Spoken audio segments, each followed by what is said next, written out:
Hello everyone, আসসালামু আলাইকুম। আশা করছি আপনারা সবাই অনেক ভালো আছেন। আমরা সবাই আলহামদুলিল্লাহ ভালো আছি। আরও একটি ব্লগ ভিডিও দেখার জন্য আপনাদের সবাইকে ওয়েলকাম জানাচ্ছি। তো এখন হচ্ছে বিকেলের দিক দিয়ে, বিকেল বলতে এখন দুপুরের পরে আর কি। আমি একটু বাসা থেকে বের হয়েছে, আমার কিছু কাজ আছে, কাজগুলো সারাবো। তো এরপরে হচ্ছে বাসায় চলে যাব। আর আজকে বাসায় অত বেশি ইফতারের তৈরি করার অত বেশি চাপ নেই, কারণ আমাদের বাসা থেকে ইফতার পাঠাবে। আমাদের বাসায় আসলে দাওয়াত দিয়েছিল, তো বাচ্চা কাচ্চা নিয়ে আসলে ইফতারের টাইমে যাওয়া একটু ঝামেলা, সেই কারণে বললাম যে পাঠিয়ে দিতে। সেই কারণে আজকে আমাদের বাসা থেকে ইফতার পাঠাবে রান্না করে আর কি। তো ওগুলো আমরা খাবো। তো হয়তো বা শরবত টরবত তৈরি করতে হবে, ওরকম কোনো ঝামেলা নেই। তাই চিন্তা করলাম যে আমার কাজ যেগুলো আছে সেগুলো আমি তাড়াতাড়ি গিয়ে সেরে আসি, যেহেতু মানে ওর অত বেশি তাড়া নেই, এই আর কি। আর এখন যেহেতু রমজান মাসে দেখা যায় কি সময়টা আসলে কিভাবে চলে যায় বলাই যায় না। তো এখানে হচ্ছে ভাইয়া আমাদের সবার জন্য ইফতার দিয়ে গিয়েছে টিফিন বক্সে। দেখি এখানে কি কি পাঠিয়েছে। তো এখানে হচ্ছে পেঁয়াজু, বেগুনি, তারপরে হচ্ছে আলুর চপ, একদম গরম গরম, মেবি এখনই তৈরি করেছে, একদম গরম গরম ছিল বক্সে। এরপরে এখানে হচ্ছে পায়েস, মানে এটা ফিন্নি। তারপরে এটা হচ্ছে হালিম, চিকেন হালিম। এরপরে এটা হচ্ছে চনাপুট। তো এখন হচ্ছে জাস্ট হচ্ছে আমরা শরবত তৈরি করে নিব, আর হচ্ছে ফ্রুটটা কেটে নিব। এরপরে হচ্ছে আমাদের ইফতারের ঝামেলা শেষ। আর হচ্ছে ইফতারের প্রায় সময় হয়ে এসেছে, আর খুব একটা বেশি সময় নেই।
মা এই গ্লাস একটা টানি নে রে মা,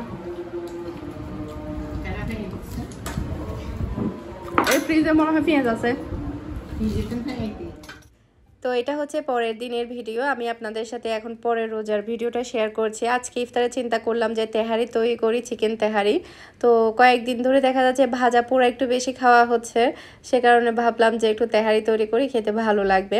আর বাচ্চারাও দেখা যায় কি খেতে পছন্দ করে। আর তেহারি যেহেতু কম মশলার মধ্যে তৈরি করা হয়, তো খেতেও কিন্তু মজা হয়। তো তেহারিটা আজকে আমি শুধুমাত্র সরিষার তেলের উপরেই রান্না করব। চিকেনটা ফার্স্টে আমি রান্না করে নেব, এরপরে হচ্ছে রাইসটা রান্না করব। তো চিকেনটা রান্না করার জন্য আমি সরিষার তেল দিয়ে দিয়েছি পর্যাপ্ত পরিমাণ। এরপরে তেজপাতা, দারচিনি, লং, এলাচ, গোলমরিচ, এরপরে হচ্ছে প্রায় 1 কাপের চাইতে বেশি আমি এখানে পেঁয়াজ কুচি দিয়েছি। পেঁয়াজটাকে আমি হালকা একটু ভেজে নেব, এরপরে আদা রসুনটা দিয়ে দিব। তো আদা রসুন আমার একসাথে পেস্ট করা ছিল, তো ওখান থেকে হচ্ছে আদা রসুন দিয়ে দিচ্ছি। আর চিকেনটা হচ্ছে আমি একটু ছোটো ছোটো করে কেটেছি, কারণ তেহারির চিকেনটা একটু ছোটো ছোটো কাটা হয়, তখন দেখা যায় খেতেও ভালো লাগে, দেখতেও ভালো লাগে। তো আদা রসুন সে সাথে পেঁয়াজ একসাথে একটু হালকা ভেজে নিলাম। এখন হচ্ছে আমি বাকি মশলাগুলো অ্যাড করব। মশলাটা যাতে পুড়ে না যায় সে কারণে হচ্ছে আমি এখানে সামান্য একটু পানি অ্যাড করলাম। তারপরে হচ্ছে আমি দিয়ে দিচ্ছি 1/2 চা চামচের মতো জিরা বাটা, 1/2 চা চামচের মতো গরম মশলার গুঁড়া, এরপরে হচ্ছে 1 চা চামচের মতো ধনে গুঁড়া, এরপরে হচ্ছে জয়ফল জয়ত্রীর পাউডার দিয়ে দিচ্ছি আমি 1/2 চা চামচের মতো। জয়ফল জয়ত্রীর পাউডারটা আমি বাসায় করেছি, বাসায় করলে অনেক সুন্দর একটা ফ্লেভার আসে। আপনারা চাইলে কিনাও দিতে পারবেন, কোনো সমস্যা নেই। এরপরে হচ্ছে স্বাদ মতো লবণ দিয়েছি, এরপরে কাঁচামরিচ কুচি দিয়েছি। এখন আমি মশলাটা ভালোভাবে কষিয়ে নিব। এরপরে এখানে আমি দিয়ে দিচ্ছি টক দই, প্রায় আমি এখানে 1/2 কাপের মতো টক দই দিয়ে দিচ্ছি। তো এখানে হচ্ছে আমার সম্পূর্ণ মশলাটা খুব ভালোভাবে কষানো হয়ে গিয়েছে। আপনারা দেখতে পাচ্ছেন সম্পূর্ণ তেলটা কিন্তু ভেসে উঠেছে, মশলাটা এক সাইডে, তারপরে তেলটা। এরপরে হচ্ছে এখন আমি এখানে চিকেন দিয়ে দিচ্ছি। এখানে প্রায় 1.5 কেজি মতো চিকেন আছে, আর আমি চাল দিব হচ্ছে 1 কেজি, মানে 1.5 কেজি চিকেনে আমি 1 কেজি পরিমাণে চাল দিয়ে আমি আজকে তেহারিটা তৈরি করছি। সম্পূর্ণ চিকেনটা আমি এখানে দিয়ে দিলাম। এরপরে মশলার সাথে খুব ভালোভাবে মিক্স করে নিচ্ছি। এরপরে চিকেনটাকে আমি কুক করে নেব, তারপরে হচ্ছে ঢাকনা দিয়ে ঢেকে দিচ্ছি। তো এখানে হচ্ছে আমার চিকেনটা কষানো হয়ে গিয়েছে। চিকেন থেকে যে পানিটা বের হয়েছে সেই পানির মধ্যে আমি হচ্ছে চিকেনটাকে ভালোভাবে কষিয়ে নিয়েছি। এরপরে হচ্ছে আমি টোটাল এখানে 1 কাপ পরিমাণ তরল দুধ দিয়ে দিচ্ছি। তারপরে সম্পূর্ণ চিকেনটা আমি কুক করে নেব। এক্সট্রা আর কোনো পানি অ্যাড করব না আমি এখানে, যেহেতু চিকেনগুলো ছোট ছোট, আর চিকেন কুক হতে কিন্তু খুব একটা বেশি টাইম লাগে না, সে কারণে আমি এখানে কোনো এক্সট্রা পানি অ্যাড করছি না। তো এখানে আমার সম্পূর্ণভাবে চিকেনটা তৈরি করা হয়ে গিয়েছে, দেখতেই পাচ্ছেন। এখন হচ্ছে জাস্ট হচ্ছে মশলা আর মাংস আর তেলেই আছে। এরপরে হচ্ছে আমি এখন ভাতটা তৈরি করে নেব। চিকেনটা আমি একটা সাইডে রেখে দিব।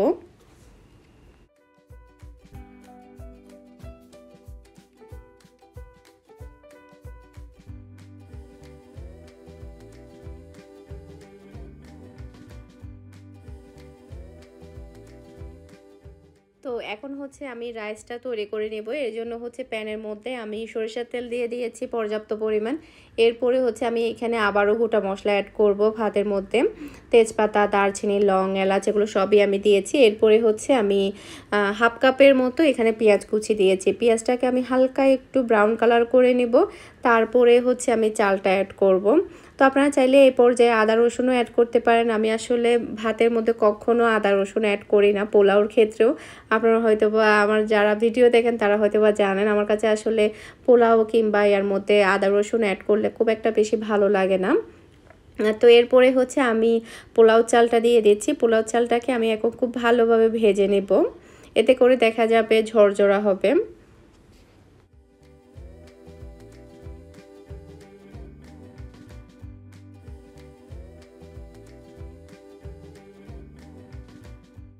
তো এখানে আমার চালটা ভাজা হয়ে গিয়েছে। এখন আমি দিয়ে দিব পর্যাপ্ত পরিমাণের পানি। যেহেতু এখানে আমার 1 কেজি পরিমাণ চাল আছে, সে কারণে আমি এখানে 2 লিটার পরিমাণ পানি দিয়ে দিব।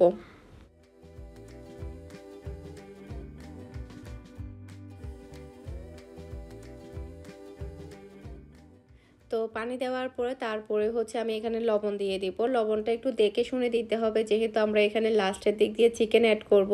চিকেনেও কিন্তু লবণ দেওয়া আছে, তো আপনারা একটু দেখে শুনে বুঝে অ্যাড করবেন লবণটা, না হলে দেখা যাবে যে লবণটা একটু বেশি হয়ে যাবে। এরপরে হচ্ছে ফ্লেভারের জন্য কয়েকটা কাঁচামরিচ দিয়ে দিলাম। ঢাকনা দিয়ে ঢেকে রাখবো জাস্ট 5 মিনিটের জন্য।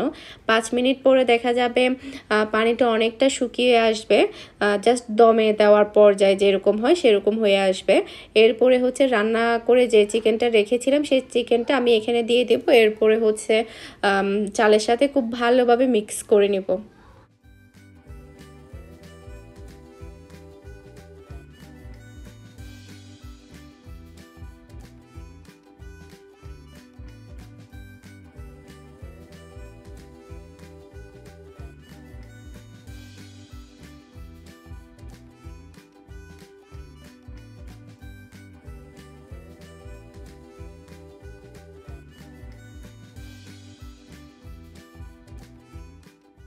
তো এটা আমার খুব ভালোভাবে মিক্স করা হয়ে গিয়েছে। ফ্লেভারের জন্য আমি দিয়ে দিচ্ছি 1 চা চামচ পরিমাণ কেওড়া জল, 1 চা চামচ পরিমাণ গোলাপ জল।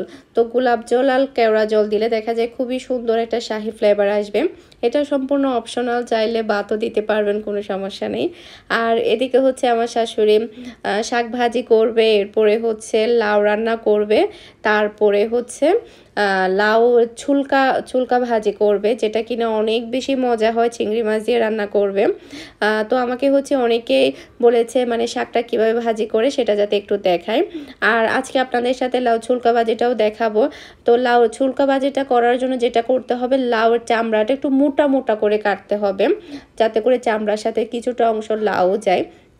তখন দেখা যাবে ওই ভর্তাটা চুলকা ভাজি আর কি, যেটা পেস্ট করে করা হয় এক প্রকার, ওটা ভর্তাই হয়। ওই ভর্তাটা কিন্তু অনেক বেশি সুস্বাদু হয়, আপনারা একবার ট্রাই করে দেখবেন লাউয়ের চুলকা ভর্তাটা। ভাজি না, আসলে ওটাকে ভর্তাই বলে। তো এরপরে হচ্ছে আমার শাশুড়ি এখানে লাউটাও কেটে নিচ্ছে। আজকে হচ্ছে চিংড়ি মাছ দিয়ে লাউ রান্না করা হবে, যেহেতু আমার শাশুড়ি বিরিয়ানি, পোলাও, রোস্ট এগুলো খায় না, তো উনি হচ্ছে ওনার জন্য ইফতারের জন্য এগুলো রেডি করে নিচ্ছে। তো এরপরে হচ্ছে লাউর চুলকাটাকে যেটা করতে হবে, একটু মোটা মোটা করে কাটার পরে বয়েল করে নিতে হবে, মানে একটু সেদ্ধ করে নিতে হবে। সেদ্ধ করার পরে এটাকে আমি একদম পানি ছাড়া ব্লেন্ড করে নিব। আপনারা চাইলে এটা শিলপাটার মধ্যেও বেটে নিতে পারবেন। আমি যখন আমার শ্বশুরবাড়িতে ছিলাম তখন হচ্ছে আমার শ্বশুরবাড়িতে একটা কাজের মেয়ে ছিল, রিনা সবসময় এই ভর্তাটা করতো চিংড়ি মাছ দিয়ে, আসলে অনেক বেশি মজা হতো। ও দেখা যেত কি লাউ যখনই আনতো তখনই এই মোটা মোটা করে ছিলকাগুলো ছিলে ফেলতো, এরপরে হচ্ছে পাটার মধ্যে বেটে তারপরে ভর্তাটা করতো। অনেক বেশি মজা হতো ওর হাতের ভর্তাগুলো। ওর তো এখন বিয়ে হয়েছে, 2 বাচ্চার মাও হয়েছে আলহামদুলিল্লাহ। তো এরপরে হচ্ছে এটাকে আমি পেস্ট করে নিচ্ছি। তো এই যে দেখতে পাচ্ছেন আমি লাউ চুলকাটা পেস্ট করে নিয়েছি, একদম সবুজ সবুজ, মানে কাঁচামরিচের পেস্টের মতো হয়েছে। আর এদিকে আমার তেহারিটাও কিন্তু সম্পূর্ণভাবে হয়ে গিয়েছে। আর শাকভাজি করার জন্য এখানে পেঁয়াজ কুচি, রসুন কুচিটাকে তেলের মধ্যে হালকা একটু ভেজে নিচ্ছে। আর এদিকে হচ্ছে লাউটা বসিয়ে দিয়েছে। লাউটা হচ্ছে আমার শাশুড়ি একটু ডিফারেন্টভাবে রান্না করে, আমরা কিন্তু একটু অন্যভাবে রান্না করি। আমার শাশুড়ি ফার্স্টে হচ্ছে চিংড়ি মাছ মশলাপাতি এগুলো বলক উঠিয়ে নেয়, এরপরে হচ্ছে লাউটা দেয় লাস্টে, এরপরে সবার শেষে এটার মধ্যে তেল দেয়, মানে রসুন দিয়ে তেল দিয়ে বাগাই দেয়। তখন দেখা যায় কি লাউটা খেতে অনেক বেশি মজার হয়। আর ওদিকে হচ্ছে মানে শাকটাও দিয়ে দিয়েছে। এটা হচ্ছে ইয়া শাক, কি বলে এটাকে, কি যেন, এলিসা শাক। এলিসা শাক, আসলে আমি ফার্স্টের নামটা ভুলে যাচ্ছিলাম। এলিসা শাকটা কিন্তু অনেক বেশি মজা হয়। মাত্র 15 টাকা 10 টাকা করে আটি পাওয়া যায়, যে কোনো সবজি দোকানেই পাওয়া যায়। তো এদিকে অলরেডি কিন্তু লাউটা হয়ে গিয়েছে, এখানে তেলটা যে বাগাই দেয় ওটাও দিয়ে দিয়েছে। লাউর কালারটা মাশাআল্লাহ অনেক সুন্দর এসেছে। তারপরে হচ্ছে এদিকে যেটা করছে, লাউয়ের ছুলকা ভর্তাটা করার জন্য এখানে মশলাটা কষিয়ে নিয়েছে। এখানে যা যা দিয়েছে আমি বলি, পেঁয়াজ কুচি, তারপরে আদা রসুনের পেস্ট, এরপরে হচ্ছে হলুদের গুঁড়া, সামান্য করে জিরে গুঁড়া, সামান্য করে ধনে গুঁড়া। এগুলোর পরিমাণটা খুবই সামান্য, খুব একটা বেশি দেয় না, বেশি দিলে দেখা যায় কি কালারটা নষ্ট হয়ে যায়। এরপরে হচ্ছে এখানে চিংড়ি মাছ দেওয়া হবে। চিংড়ি মাছ দিলে দেখা যায় কি সবচাইতে বেশি মজা হয়। চিংড়ি মাছ ছাড়াও কিন্তু রান্না করা যায়, কোনো সমস্যা নাই, তবে চিংড়ি মাছ দিলে একটু বেশি সুস্বাদু হয় চুলকা ভাজিটা। তো এরপরে হচ্ছে মশলাটা কষানোর পরে এখন হচ্ছে লাউ যেটা পেস্ট করে রেখেছিলাম ওটা দিয়ে দিয়েছে। তো এটা জাস্ট হচ্ছে ভাজি করে নেবে, এখানে কিন্তু এক্সট্রা কোনো আর পানি অ্যাড করবে না। চুলাটাকে মিডিয়ামে রেখে জাস্ট এটাকে উলট পালট করে ভালোভাবে ভেজে নিলেই কিন্তু হয়ে গেল এনাফ। খুব একটা বেশি সময়ও লাগে না। গরম ভাতের সাথে কিংবা হচ্ছে পান্তা ভাতের সাথেও কিন্তু অনেক ভালো লাগে এই ভর্তাটা, আপনারা ট্রাই করে দেখতে পারেন। আরও কয়েকটা সবজির ছোলকা কিন্তু ভর্তা করা যায়, অনেক বেশি মজা হয়। তো এখানে হচ্ছে আমাদের ইফতার রেডি করে নিলাম। মিনহার অবস্থাটা দেখতেই পাচ্ছেন, প্রতিবারে এরকম করবে। আজকে ও শশা দিয়ে শরবত খাবে, অন্যান্য বারে দেখা যায় তরমুজ দিয়ে খাবে বা এটা দিয়ে খাবে, আজকে ও শশা দিয়ে শরবত খাচ্ছে, এটা হচ্ছে ওর বদ অভ্যাস। এই যে এখানে দেখতে পাচ্ছেন লাউ ছুলকা ভাজি, শাক ভাজি, তারপরে হচ্ছে চিংড়ি মাছ দিয়ে লাউ, তারপরে হচ্ছে তেহারি, এরপরে হচ্ছে চিরা, তরমুজ, অরেঞ্জ, তারপর শরবত, খেজুর, এগুলো হচ্ছে আজকে আমাদের ইফতার।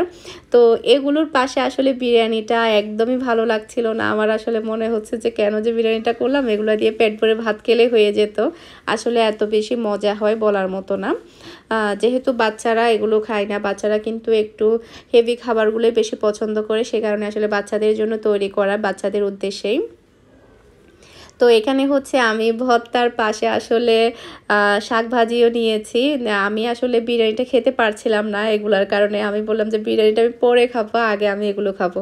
আসলে শাক ভাজিটা এত বেশি মজা হয়েছে বলার মতো না। আমি কিন্তু এই এলিশার শাকটা কিন্তু এমনিতেই খাই, ভাত দিয়ে তেমন একটা খাইও না, আমার কাছে এমনিতে খেতে এত বেশি মজা লাগে বলার মতো না। আসলে বিরিয়ানিকেও হার মানাবে, এত বেশি সুস্বাদু হয়। দেশীয় খাবারগুলো আসলে সবচেয়ে বেশি মজার হয়। আর ভর্তাটাও কিন্তু অনেক বেশি মজা হয়েছে। আমি ফার্স্টে এগুলো খাবো, তারপরে গিয়ে তেহারি খাবো। অনেকে হয়তোবা হাসবে যে তেহারির সাথে আমি ভর্তা খাচ্ছি। আসলে এসব জাতীয় খাবারের সাথে আসলে ওই খাবারগুলো আসলে কোনো মতে যায় না। এই আর কি। আজকের মতো বিদায় নিচ্ছি। আসসালামু আলাইকুম।